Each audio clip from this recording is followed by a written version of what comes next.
pada pertemuan ke-10 ya, di mana pada sore hari ini kita akan membahas mengenai latihan kondisi fisik.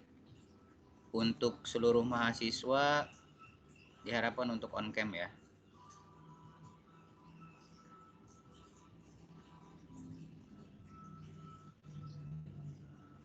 Suara saya sudah terdengar ya? Sudah terdengar, Pak. Oke.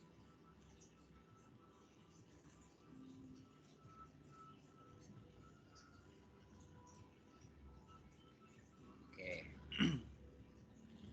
Kemarin tugas-tugas kalian sudah masuk untuk yang berwarna hijau dan yang berwarna coklat ya. Jadi memang untuk yang di bawah 3 menit itu saya beri tugas tambahan. Kemudian yang untuk berwarna hijau juga yang memiliki kondisi-kondisi tertentu dan atau memang yang harus mengulang tesnya karena memang tidak sesuai dengan kriteria tes yang dilaksanakan. Oke, sambil menunggu Pak Samsul bergabung, mungkin Pak Samsul hari ini masih sibuk ya karena memang sedang persiapan untuk pengenalan kampus ya. Kamu kalian ada undangan nggak untuk datang ke kampus? Ada, Pak. Ada ya. Ya nanti ada semacam kampus tour untuk mahasiswa baru di mana nanti kalian akan keliling Saraga. Nah nanti kalian akan keliling Saraga, bisa lihat lapangan bola, lapangan tenis, gitu kan, sampai nanti berenang, mungkin berenang bisa ya. Tapi nanti jadwalnya akan diatur oleh Dirdik terkait kapan kalian akan nanti datang ke kampus dan untuk melihat fasilitas olahraga yang bisa kalian gunakan. Sebetulnya fasilitas olahraga tersebut bisa kalian gunakan untuk kuliah. Namun karena sekarang dalam kondisi pandemi, mungkin nanti kalian akan menikmati fasilitas olahraga ya setelah TPB selesai ya. Mungkin kalian bisa jogging, bisa main tenis, futsal, kemudian juga bisa renang ya. Kalau untuk lari, kalau untuk mahasiswa itu gratis, tapi kalau untuk renang itu ada potongan harga. Kemudian juga untuk main bola itu kalau nggak salah untuk mahasiswa ada potongan harga, begitupun futsal dan lain-lain. Tapi kalau kalian ingin gratis menggunakan fasilitas olahraga yang ada di Saraga, selain trek lari itu kalian bisa akses melalui unit ya. Jadi kalau kalian ikut unit sepak bola ya gratis main bola. Ikut unit futsal ya gratis. Misalkan untuk ikut unit tenis, unit basket atau unit renang ya, itu bisa gratis. Tapi kalau kalian hanya sekedar untuk individu itu berbayar. Tapi untuk mahasiswa itu ada harga khusus. Seperti itu. Itu terkait fasilitas dan lain-lain ya. Nah, barusan Pak Samsul chat saya, beliau izin tidak bisa hadir karena sedang ada rapat dekanat setiap hari Senin. Karena beliau sebagai sekretaris dekanat di fakultas, jadi tidak bisa bergabung untuk kelas kita hari ini.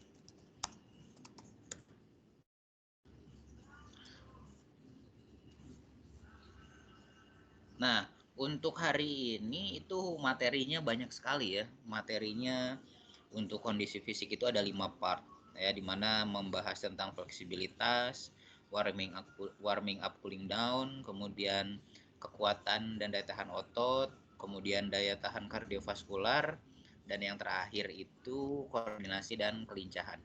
Nah ini tolong di amati baik-baik terkait materi-materi ini. Misalkan kayak fleksibilitas. Nah, nanti ada turunan-turunannya kan. Nah, turunan-turunannya ini kamu harus hafalkan atau kamu harus mengerti ya terkait turunan-turunan dari kondisi fisik, misalkan fleksibilitas, warming up, kemudian kekuatan otot dan lain-lain. Karena ini nantinya akan keluar di soal-soal UAS nanti ya.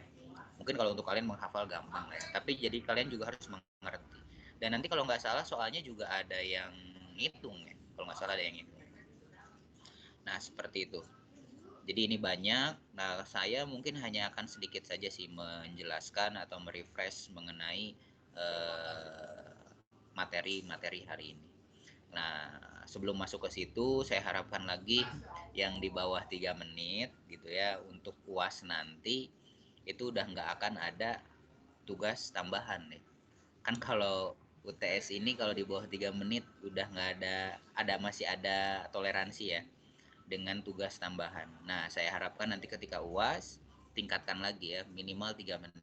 Karena nanti kalau udah UAS, saya nggak akan ngasih tugas tambahan lagi. Karena saya harapkan kalian sudah evaluasi nih dari UTS ini ke UAS bisa berlatih ya. Bagaimana cara meningkatkan hal tersebut gitu ya. Pak, saya latihannya gimana? Latihannya gampang aja sih, cukup naik turun bangku aja. Nah, levelnya disesuaikan gitu ya. Yang awalnya rendah dulu, misalkan 30 cm, naik 40, naik 45. Kemudian juga perbanyak jogging juga, itu juga bagus ya. Seperti itu. Jadi kan ada dua hal tuh yang terkait tes heart step test tuh, kardiovaskular, jadi kalian ngap-ngapan gitu ya, nafas kalian capek, ada juga yang ke muskuletal ya, jadi ke ototnya. Nah, jadi kalian di samping nanti melatih kardiovaskularnya dengan cara jogging gitu ya, atau lari, tapi kalian juga harus melatih otot kaki kalian karena ini kan dominansinya otot tungkai ya, atau lower extremity. Jadi saya harapkan kalian latihan juga naik turun tangga misalkan atau naik turun kursi sehari misalkan 5 menit. Nggak apa-apa, temponya nggak usah disamakan dengan metronom gitu ya, tapi mau disamakan boleh silahkan. Nah, jadi latihan yang serupa ya, jangan latihannya kalian, Pak saya mau meningkatkan HST saya Pak untuk UAS prepare, saya latihannya renang. Nah itu jaka sembung naik ojek, sebetulnya bisa aja mensupport kemampuan kardiovaskular kamu, tapi nanti otot tungkainya tidak terlatih secara sempurna gitu. Jadi kardionya oke, misalkan kalian tidak terengah-engah, tapi otot kalian cepat lelah ya, jadi harus sesuai juga gitu. Jadi jangan sampai Harvard step test itu lower extremity yang dilatih, apa yang dominan, tapi kalian latihannya push up. Nah itu kan kurang supportif ya. Karena memang bukan main muscle yang digunakannya itu bukan otot-otot yang ada di upper body, tapi lower body. Nah untuk upper body itu hanya supportive muscle saja, seperti itu. Jadi bukan main muscle yang bergeraknya. Nah itu jadi kalian harus mulai di perbanyak latihan lagi untuk UAS praktek. Dan latihan-latihan mandiri yang kita berikan itu tolong repeat lagi gitu ya. Jadi jangan hanya dilakukan sekedar pada saat diberikan tugas. Nah kita harapkan tugas-tugas ini sebetulnya akan menjadi option untuk kalian ketika di masa pandemi kalian tidak bisa olahraga di luar gitu ya, tidak bisa melakukan olahraga permainan, olahraga ini bisa kalian lakukan di rumah seperti itu. Jadi ini option. Nah, jangan cuma dilakukan untuk tugas saja. Saya rasa kalau kalian sudah merasakan progres dari olahraga, itu kalian akan merasa, wah ternyata ada progresnya nih fisik saya, wah kok bisa gitu ya. Nah dari situ kalian mulai nantinya akan tertarik. Tapi memang untuk mencapai progres itu butuh perjuangan gitu. Jadi usahakan kalian lakukan maksimal mungkin sampai ada progres. Nah ketika progresnya kelihatan, itu kalian nanti akan candu terhadap olahraga. Karena mungkin sekarang nih olahraga ini tidak bisa mensupport atau memberikan sesuatu yang lebih kepada kalian karena kalian hanya merasakan capeknya saja, belum sampai tahap progres. Nah disitulah ibaratnya belum timbul rasa candu. Misalkan saya kasih kalian misalkan yang ada contoh sering futsal gitu, senang badminton. Nah ketika kalian senang itu, ketika kalian merasakan dapat poin, kalian ngerasakan golin, kalian ngerasakan nge-take over lawan, ya kan, kalian ngerasa bikin, kalau basket bikin 3 point. Nah di situ kan timbul, wah seru nih gitu kan, wah gue ternyata tiap hari ada progres nih, bisa melakukan free throw akuratnya dari 5 shoot, ternyata bisa sampai masuk 3 shoot. Wah persentasenya udah tinggi itu. Akhirnya kan kalian latihan ya, akhirnya gue bisa take over lawan nih, akhirnya gue bisa melakukan hal yang lebih gitu. Nah itu kan progres. Nah ini yang bikin candu. Nah begitupun dengan olahraga, misalkan kalian punya target untuk nurunin berat badan, kalian punya target untuk meningkatkan kemampuan otot. Nah misalkan kalian main dumbbell, gue beli 1 kilo dulu, udah gak kerasa 2 kilo, wah nggak kerasa 3 kilo. Wah kok gue bisa ya ngangkat 5 kilo, 12 repetisi sampai 3 set misalkan. Wah masa otot gue juga makin gede nih. Nah itu kan hal-hal seperti itu tuh yang akan membuat kalian semakin semangat gitu ya. Karena sudah ada progres. Tapi untuk mendapatkan progres itu memang butuh perjuangan ya. Butuh kesabaran, butuh niat ya. Yang paling penting niat untuk bergerak gitu ya. Nah, jangan sampai ketika kalian sakit saja gitu. Kan sebetulnya dimanapun siapapun dokternya kalau kalian sakit pasti dokternya bilang, wah ini pasti kurang olahraga, banyakin olahraga ya, banyakin gerak ya, pasti kan kayak gitu. Nah itu sebenarnya untuk maintain ya, untuk menjaga kebugaran kalian supaya memang tidak gampang mendapatkan penyakit. Oke, saya akan coba share materi hari ini.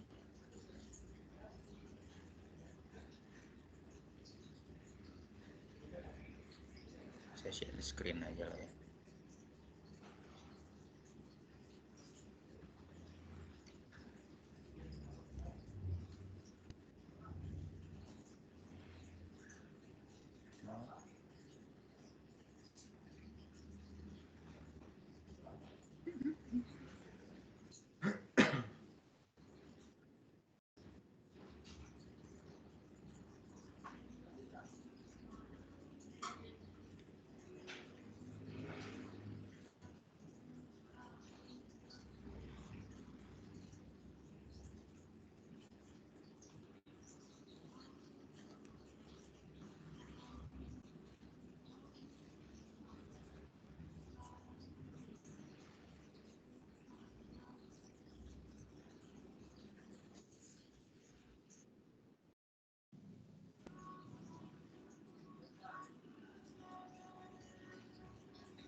Sudah terlihat ya?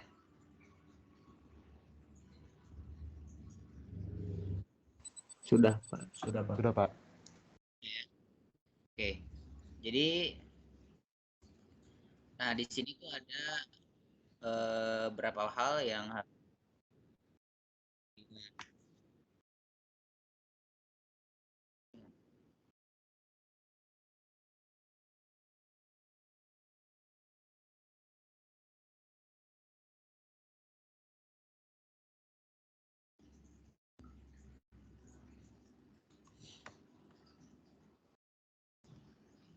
oke.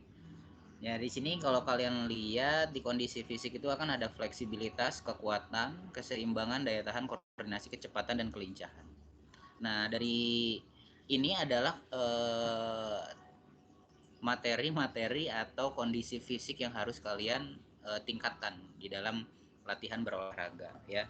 Dimana dalam fleksibilitas, kenapa sih Pak misalkan saya harus latihan fleksibilitas, ya seperti materi-materi sebelumnya ya, memang fleksibilitas ini dibutuhkan untuk meminimalisir cedera. Nah intinya kan fleksibilitas ini untuk meningkatkan ruang gerak sendi kalian ya. Jadi kalau misalkan orang yang fleksibel itu yang memang sendinya itu bisa terbuka, atau ruas-ruas sendinya itu bisa terbuka secara maksimal gitu ya. Misalkan kayak disuruh nyium lutut dalam posisi duduk gitu ya. Karena kalau orang yang kaku, kalau nggak fleksibel itu ya nggak bisa. Tapi orang yang fleksibel itu bisa. Nah itu menandakan bahwa ruas-ruas sendi di dalam tubuhnya itu bisa fleksibel atau bisa meregang secara maksimal sesuai dengan sumbu sendinya. Nah, keuntungannya apa sih Pak kalau misalkan kita fleksibel gitu ya? Nah, ini kita akan mudah mengontrol tubuh kita sehingga kita bisa meminimalisir terjadinya cedera. Ya, karena memang otot-otot, sendi-sendi di dalam tubuh kita tuh pertama tidak kaku ya atau fleksibel, yang kedua juga kuat juga gitu. Jadi misalkan jadi nanti kalian tuh tidak akan kecil kemungkinan untuk terkilir seperti itu. Kemudian juga jatuh dengan posisi yang benar dan lain-lain. Nah, itu keuntungan dari fleksibilitas. Nah, untuk melatih fleksibilitas ini kan ada yang bisa dilakukan dengan bantuan atau yang pakai diri sendiri atau self training gitu ya, atau with assistant gitu. Nanti ada metodenya lain-lain. Nah, kalian itu bisa pelajari ya. Dan latihan fleksibilitas ini kalau kalian lihat itu mirip kayak latihan yoga ya. Seperti itu. Nah, itu mirip-mirip sekali. Gerakan-gerakan fleksibilitas itu dengan gerakan yoga ya. Nah, jadi bukan berarti kalau orang yang fleksibel itu otot-otot kalian, wah ini fleksibel nih cowok-cowok ngondek, enggak ya, bukan ke arah sana gitu ya. Tapi fleksibel di sini menandakan bahwa kalian bisa mengontrol sendi-sendi kalian dan memaksimalkan sendi-sendi kalian supaya terhindar dari cedera. Semakin orang fleksibel, maka kecepatannya akan semakin tinggi gitu. Dan makin mudah untuk mengontrol gerakan-gerakan. Selanjutnya kekuatan. Nah, kalau kita ngomong kekuatan itu pasti kekuatan otot ya. Nah, kekuatan otot ini ya tadi dilatihnya ada daya tahan otot, ada kekuatan otot secara langsung. Kalau kekuatan otot misalkan kayak kalian bisa ngangkat sampai 100 kilo. Wah, ototnya kuat. Nah, kalau daya tahan otot bisa nggak nih kalian mengangkat 100 kilo sampai 5 repetisi. Nah, itu udah masuk daya tahan karena dilakukan dalam beberapa kali. Kalau kekuatan itu hanya sekali langsung diangkat atau sekali langsung diusahakan, nah itu kekuatan ya, batas kekuatannya. Kemudian kalau daya tahannya, nah kalian harus ngukur nih kekuatan yang kalian keluarkan itu bisa bertahan berapa lama. Itu nanti ada namanya daya tahan kekuatan ya, atau strength endurance ya. Kenapa Pak strength endurance itu penting ya? Kalau petinju, bayangkan petinju misalkan dia bisa mukul kencang gitu ya, atau misalkan berapa newton gitu ya. Tapi hanya bisa dilakukan satu kali ya, percuma dong. Dia nonjoknya sekali, udah orang nonjok berkali-kali gitu kan. Nah, tapi dia harus bisa misalkan mengeluarkan power berapa newton dalam repetisi berapa kali dalam satuan waktu yang banyak. Nah, itu kan perlu daya tahan. Nah, itu daya tahan otot, daya tahan yang diperlukan. Kemudian juga kalian butuh yang namanya keseimbangan atau balance. Nah, balancing ini sangat berkorelasi dengan fleksibilitas ya. Nah, jadi kalau orang yang seimbang itu rata-rata orang yang fleksibel ya. Gitu. Karena kalau kalian kaku itu jarang yang seimbang gitu ya. Nah, kaku ini ibaratnya apa, keseimbangan ini kan harus dilatih ya. Nah, melatih keseimbangan ini kita butuh controlling tubuh kita. Nah, kalau kita kaku ini kita susah mengontrol tubuh kita gitu. Nah, keseimbangan ini kan butuh controlling, maka butuh fleksibilitas juga. Kemudian kekuatan otot juga harus support tentunya. Terutama kekuatan otot core. Rata-rata orang yang balance-nya tinggi itu yang memang memiliki kekuatan otot core-nya yang kuat. Jadi core itu kekuatan otot perut ya, abdomen. Ya, jadi dia bisa merubah posisi tubuhnya gitu ya dengan mudah. Nah, itu bagaimana caranya? Nah, patokannya menggunakan otot perut. Nah, otot perut ini kan yang ada di tengah-tengah. Nah, dengan otot perutnya kuat, maka keseimbangannya pun akan seperti itu akan bagus. Nah, kemudian daya tahan. Nah, daya tahan di sini beda ya sama daya tahan kekuatan tadi, tapi ini daya tahan kardiovaskular. Biasanya sih yang kalian bisa sebut tuh stamina. Ini orang stamina bagus. Wah, ini orang stamina-nya keren nih, bisa main 2 jam, bisa main 1 jam. Nah, itu daya tahan kardiovaskular gitu. Daya tahan jantung dan paru-paru. Bagaimana paru-paru kita bisa menghirup udara atau menghirup oksigen sebanyak mungkin ya, dan bisa diedarkan ke seluruh darah melalui jantung. Nah, kan udara masuk nih bawa oksigen. Nah, nanti kan oksigen itu dikirimkan ke seluruh tubuh melalui darah. Nah, darah itu kan dipompa oleh jantung. Nah, jadi jantungnya pun harus memiliki kekuatan yang banyak, apa yang besar gitu, memiliki daya tahan yang besar. Nah, ini menggunakan latihan daya tahan. Pak, latihan daya tahan itu seperti apa sih? Nah, latihan daya tahan ini ada yang short, medium, dan long. Kalau short itu yang pendek, tapi intensitasnya tinggi. Kalau yang medium itu intensitasnya sedang, waktunya juga sedang. Kalau yang long intensitasnya rendah, tapi bisa dilakukan dalam waktu yang berjam-jam. Gitu ya, di atas 30 menit. Nah, itu biasanya digunakannya metodenya lari.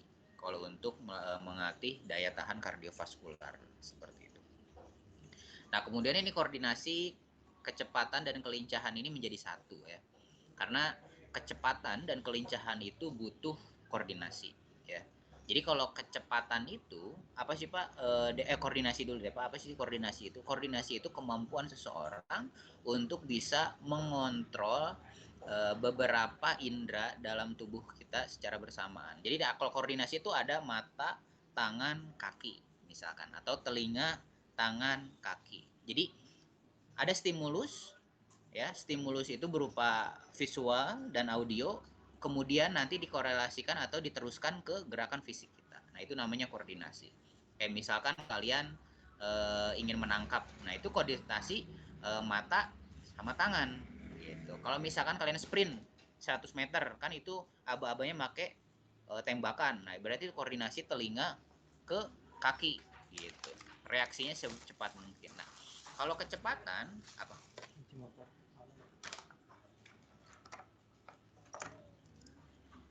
Oke, nggak Iwan? Kalau kecepatan itu ketika kalian berpindah dari satu titik ke titik yang lain. Misalkan kayak sprint, ya kan, 100 meter. Nah itu kecepatan tuh, gitu ya. Nah apa sih Pak bedanya kelincahan? Nah kalau kelincahan itu bagaimana kita bisa merubah arah gerakan kita secepat mungkin. Nah itu kelincahan. Jadi misalkan kita lari, strike lurus, tiba-tiba kita belok kiri. Nah, belok kiri secepat mungkin untuk merubah arah secepat mungkin. Nah, itu disebutnya kelincahan. Nah, jadi koordinasinya dulu bagus. Setelah koordinasinya bagus, pindah ke kecepatan. Setelah kecepatannya bagus, masuk ke kelincahan. Seperti itu. Orang yang lincah itu rata-rata koordinasinya bagus. Gitu ya. Dan orang yang cepat itu juga koordinasinya bagus. Seperti itu. Jangan kira misalkan kalian, wah latihan sprint, latihan gampang cuma lari-lari doang. Coba kalian cek ya latihannya Usain Bolt misalkan atau Tyson Gay gitu ya yang atlet-atlet sprint 100 meter itu pelatihannya seperti apa. Itu gerakan koordinasi justru lebih banyak, kayak misalkan latihan satu kaki, wah itu gerakan-gerakannya itu gerakan-gerakan yang lumayan sulit, membutuhkan koordinasi. Bisa kalian lihat cek di YouTube, jadi nggak gampang sebetulnya ya. Jadi koordinasi, kecepatan, kelincahan, ya respon itu sangat penting dalam olahraga apapun gitu ya. Kayak misalkan kelincahan gitu kan dalam sepak bola penting tuh, kalau kamu di sliding kamu nggak lincah diem aja kaki udah patah gitu kan. Tapi dengan kelincahan yang bagus, fleksibilitas yang bagus, dalam keadaan sprint kalian masih bisa loncat gitu kan. Kalian bisa lihat Messi misalkan, Ronaldo kan keren-keren tuh. Nah itu dia sudah memiliki seluruh komponen kondisi fisik ini dengan baik gitu, keseimbangannya oke gitu kan, ketika heading di atas jatuh dengan posisi yang baik karena bisa mempertahankan keseimbangan. Jadi kalau kalian lihat orang-orang atau atlet-atlet yang dalam peak performance-nya, mereka sudah memiliki komponen atau kondisi fisik yang ada ini seluruhnya dengan baik. Ya, gak mungkin mereka ada minus salah satunya, gak mungkin. Mereka sudah menguasai semuanya dengan sangat baik, sehingga mereka bisa ada dalam peak performance-nya ketika melakukan kegiatan olahraga. Ya, seperti itu. Saya kira cukup ya untuk materi hari ini gitu ya. Jadi itu sekilas atau review materi yang saya berikan hari ini, dan saya harapkan kalian bisa mereview terus ya setiap materi-materinya, dan jangan lupa sambil berlatih ya secara fisik, secara kognitif. Jadi kalau dalam olahraga itu kan ada yang dilatih 3 ya, kognitif, psikomotor, dan afektif. Nah, diharapkan dengan adanya kuliah daring ini kalian kognitifnya meningkat. Jadi pengetahuan kalian mengenai olahraga itu meningkat. Kemudian motoriknya juga, psikomotornya meningkat. Jadi kalian bisa olahraga lebih banyak, bisa menguasai variasi gerak yang lebih luas gitu ya. Nah, itu kebugaran kalian meningkat ya, psikomotornya meningkat. Afektifnya apa sih, Pak? Jadi kalian misalkan dengan tugas-tugas yang kita berikan, kalian melakukan dengan benar, berarti di situ ada kejujuran ya, ada kerja keras gitu ya. Kemudian juga tepat waktu. Nah, kita harapkan seperti itu gitu ya. Ada perjuangan dan lain-lain, itu afektif. Jadi memang melalui olahraga juga bisa menanamkan sifat-sifat yang positif terhadap kita. Jadi melatih semuanya. Nah, itu yang kita harapkan. Ya. Dan untuk link tugas sudah saya share ya. Sudah saya share di MS Team. Jadi kalian bisa lihat untuk tugas minggu depan. Nah, ini ada 3 tugas terakhir ya. Jadi ada 3 video Itu nanti minggu-minggu selanjutnya, nah itu adalah termin terakhir. Jadi kalian tinggal sekali upload video lagi. Seperti itu. Oke, saya kira cukup ya untuk materi hari ini. Silahkan saya buka sesi tanya jawab.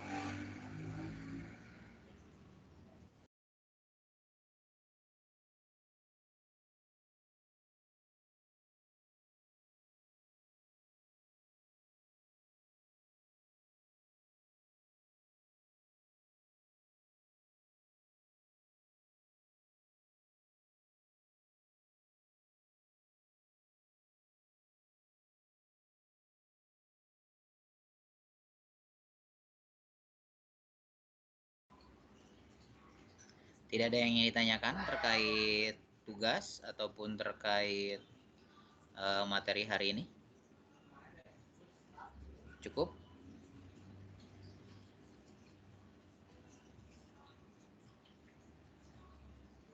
Oke, kalau memang dikira cukup untuk materi hari ini,